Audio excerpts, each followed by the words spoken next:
Yo, what up guys? Welcome back. Finally I get to drive this car again.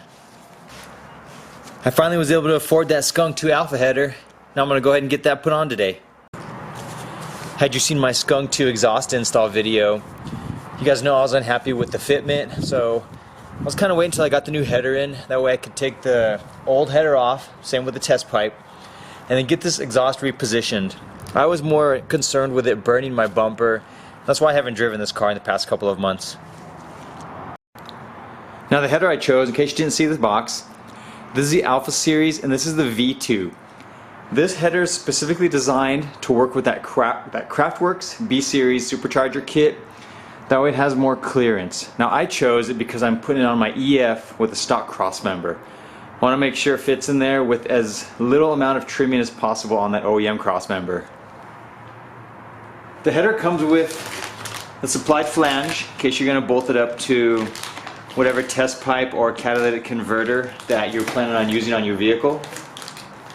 I also picked up telescopic test pipe. Bought this off eBay. This was only about $34 shipped. It lets you rotate it so you can have it set up correctly for the orientation of whatever exhaust and header setup you have. I also picked up some flex pipe. I'm going to work this into the test pipe somewhere once I shorten it and figure out the length that I need. That way I can just help minimize vibrations on the joints at the top of the header. And with that flange, it's probably actually going to make it easier, depending on the length I use. I'll be able to use this one and just weld this together onto that test pipe instead of having to cut off this side and figure out where it needs to be. So I may or may not use this. I'm not sure until once I have it mounted up on the car and can figure out exactly the length I need to make the test pipe. The first thing we need to do is get the OEM crossmember removed. There's a couple of 17mm bolts right here. There's two 17mm bolts at the end of the radius rod where it connects to the lower control arm.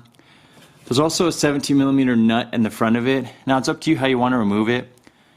You could try to undo the two bolts at the lower control arm, and then the two bolts at the frame itself, and then lower it.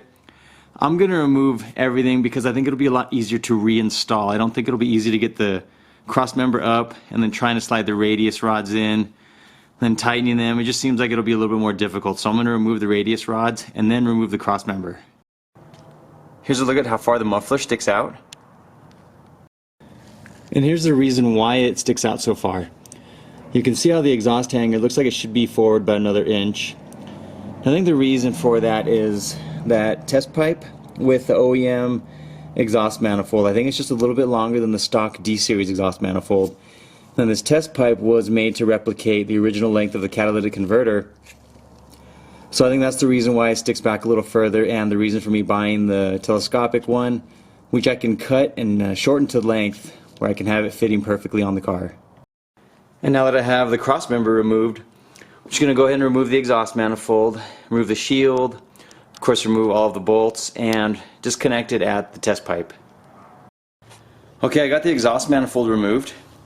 Now I want to show you, I went ahead and pushed the exhaust forward. You can see where it's lining up now with the exhaust hangers. And since there's no tension and pushing against the test pipe anymore, I was able to push it forward. And we can now see where the exhaust sits. It's not sticking up, rubbing up against the bumper anymore. It's recessed. It is about an inch difference. And I think this is actually the way it's supposed to fit now. And now I need to test fit the header with the OEM crossmember. I'm going to get this put on the car and then start fitting the crossmember, see if I can get that to fit and bolt up without actually rubbing up against the header. And here's a look at the header put on the car. Now unfortunately I tried lifting the OEM crossmember up, but it does not fit. See how I tried notching it already? I'm trying to get it to the point where it fits on the car. And now it just looks ugly because I've had to hammer it down. I grinded it a little bit to weaken it. There's a small hole there, and I've been hammering it here to fit. I'm going to have to remove some of this lip. So ultimately for me, I did want to get that innovative traction bar that I had on my track car, but I did want to see the fitment on an EF. So We now know it does not fit on an EF model without modifying your OEM crossmember. And I'm going to go ahead and grind the rest of this down. It was fitting here, but it's still rubbing on there a little bit. I'm going to grind a little bit more down to that lip, just so I can get it on the car and I can still move my car around and still drive it until I can go ahead and buy one of those traction bars. And here's a look at that crossmember. I really had to make a lot of room for the header to fit. Ugly as shit, but I'm going to leave it alone because within the next month or two I'm going to try to get that traction bar. Let me bolt it back up, see if it fits now.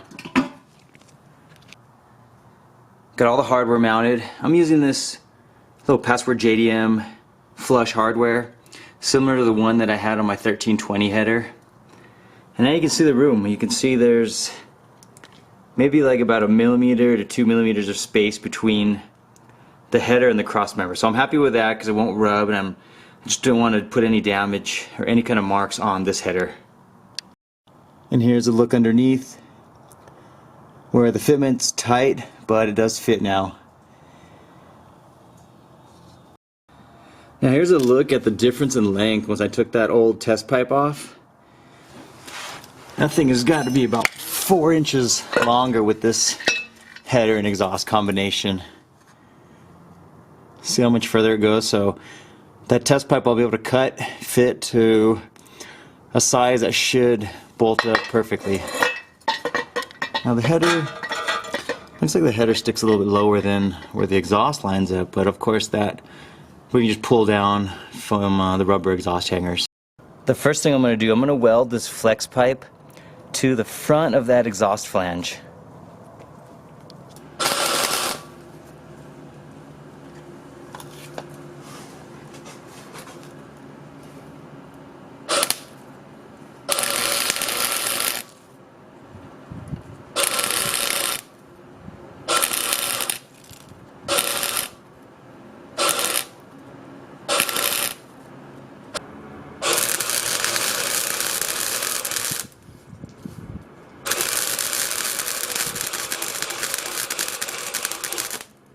And here's a look at my new finished test pipe.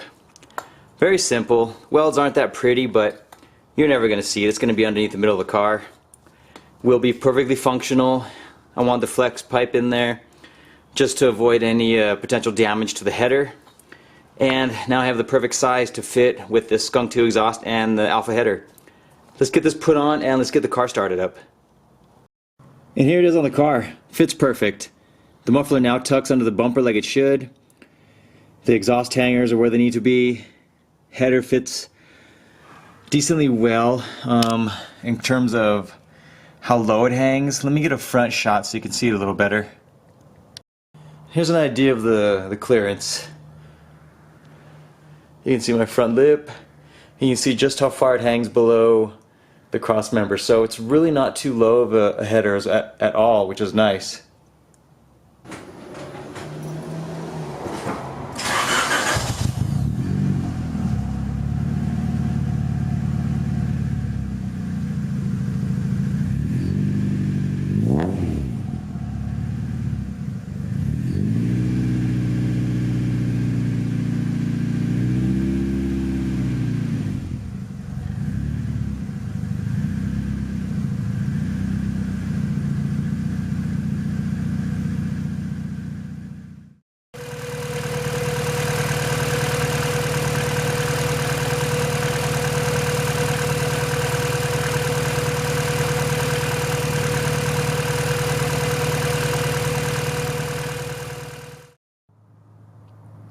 And here's a look at that header, guys.